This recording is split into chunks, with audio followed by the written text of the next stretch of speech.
If you possess these 5 traits, it's likely because you've endured more than your share of pain.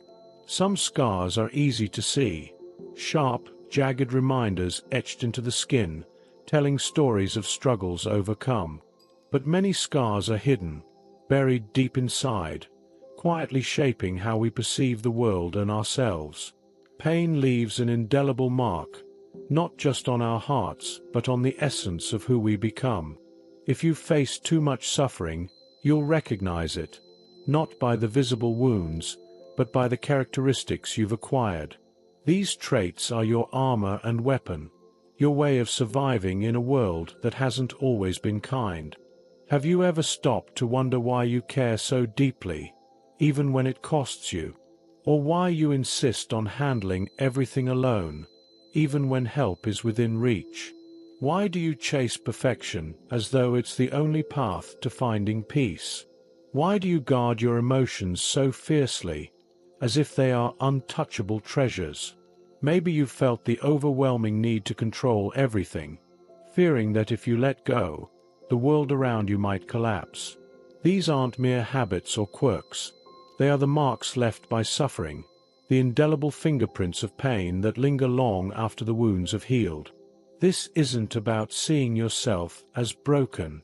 It's about recognizing how life's struggles have shaped you, transforming you into someone both strong and gentle, cautious yet willing to take risks. Each of these traits tells a silent story, of battles fought alone, triumphs earned away from the spotlight, and a resilience that refuses to fade. Let's explore these 5 profound traits that often emerge from deep suffering. Perhaps in understanding them, you'll see glimpses of your own journey or that of someone close to you. And maybe, just maybe, you'll start to see that even within the pain lies a certain kind of beauty, raw, undeniable, and uniquely yours. 1. Heightened empathy. There's something extraordinary about those who have endured life's fiercest storms and come out the other side, not untouched, but deeply changed. Their hearts seem attuned to a different rhythm, as if shaped by the echoes of their own suffering. They feel everything more intensely. They notice the pain others fail to see, hear the silent cries that go unheard, and sense when a smile is merely a fragile facade. Heightened empathy is their gift, though it often feels like a heavy burden. Imagine standing in a crowded room, not hearing casual conversations, but being overwhelmed by waves of unspoken sorrow. That's what heightened empathy feels like. It's stepping into a friend's home and immediately recognizing, from the slump of their shoulders, that they've had a tough day. It's detecting the sadness hidden in a single word or seeing the fleeting shadow of pain in someone's eyes.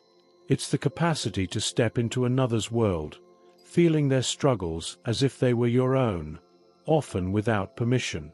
But empathy comes at a cost. Those who carry it bear an emotional weight that sleep can't erase. It's as if the sorrows of the world gather in their hearts, leaving them drained. They're the ones who stay late to support a struggling colleague, who give away money they don't really have because they know the ache of desperation. They are the quiet heroes. But who takes care of them?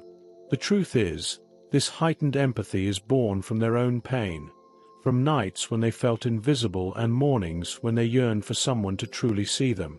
Their empathy carries an unspoken vow: I will never let anyone feel as alone as I once did.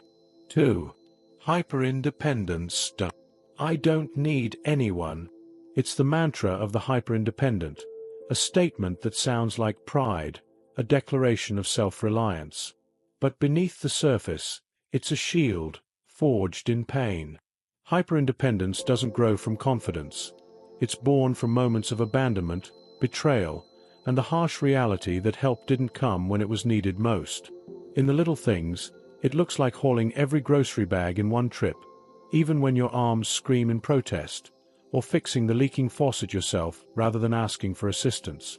In the bigger moments, it's turning down relationships because letting someone in feels like playing a game you're destined to lose. It's the refusal to ask for directions, even when you're completely lost, and brushing off offers of help with a curt, "I've got it." They're the ones who are already back on their feet before a hand can be extended, flinching at words like "let me help you," as though they burn. This fierce independence wasn't a choice. It was a lesson learned from disappointment. They've been let down before, by promises that evaporated and people who swore they'd be there but vanished when it mattered most. So, they built their own fortress, a place where no one else can hurt them. The walls are tall, the gates are locked, and the only key is clutched tightly in their own hands. At first glance, hyperindependence looks like strength, but carrying every burden alone is exhausting, no matter how capable you are. It's not that connection isn't wanted, it's desperately craved. But the fear of vulnerability runs deep. What if they fail you? What if they leave? Those questions echo in the silence, a haunting reminder of the past. So, they push forward, convincing themselves that being alone is better, safer. But is it really? Or is it just easier to pretend you don't need anyone than to risk being let down again? Hyperindependence is a shield, but it's also a cage. Self-reliance has been perfected, mistaken for security. Yet, in those rare quiet moments, when the armor feels too heavy, you might wonder, what would it feel like to finally trust someone enough to lean on them? 3. The relentless pursuit of perfection. The line between ambition and perfectionism is a blurry one. So blurry, in fact, that for you, it disappeared entirely long ago. To others, you appear determined, laser-focused, and unstoppable. But inside, it's chaos, a relentless storm you can't escape. Perfectionism isn't about striving to be the best. It's about quieting that persistent voice that whispers, "You're still not good enough." You find yourself rewriting messages multiple times before sending them, triple-checking every detail at work, unable to rest until everything feels absolutely right. Yet, no matter how much you accomplish, it never seems sufficient, does it? That lingering thought follows you. If only I'd pushed harder, tried a little more. But for what? Would it finally earn you recognition? Would the self-doubt finally disappear? Perhaps, when you were younger, you learned, whether through words or actions, that love and acceptance came with conditions. You were told, directly or indirectly, that you had to prove your worth, to achieve in order to be valued. So, you became exceptional, always going above and beyond, convinced that if you could just reach perfection, you'd finally feel secure. But perfectionism isn't about thriving, it's about surviving. It's a way to grasp control in a world that often feels unpredictable. If you can make everything flawless, maybe you can escape the fear of failure, the sting of rejection. But here's the painful truth. Perfection doesn't protect you. It only exhausts you, stealing the joy from your accomplishments and locking you in an endless loop of self-criticism. The bar keeps rising, and you keep chasing, too afraid to pause and ask the question that lingers in the back of your mind. Why am I doing this? What am I really trying to prove? 4. Emotional guarding. Don't let them see you cry. How many times have you silently repeated those words, clenching your jaw or biting your cheek to hold the tears back? Emotional guarding is your armor, a fortress constructed piece by piece from every betrayal, every dismissal, every instance when your vulnerability was used against you. You've learned to smile through the pain, to say, "I'm fine," even when your heart feels like it's shattering. You've perfected the art of deflection, steering conversations away from yourself, smoothly changing the subject when someone gets too close. It feels easier to be the listener, the one who absorbs others' emotions, rather than the one who shares their own. Because sharing means opening up, and opening up means taking the chance of being hurt all over again. But here's the paradox of walls. They don't just shield you from pain. They also block out love. You've locked yourself away so securely that even the people who genuinely care about you can't reach the real you. You convince yourself it's better this way, safer. Vulnerability feels like a risk you're not willing to take. Yet, in those quiet moments, when the world is still and the silence presses in, don't you ever wonder what it would be like to let someone in? To allow someone to truly see you? Flaws, scars, and all? 5. A need for control.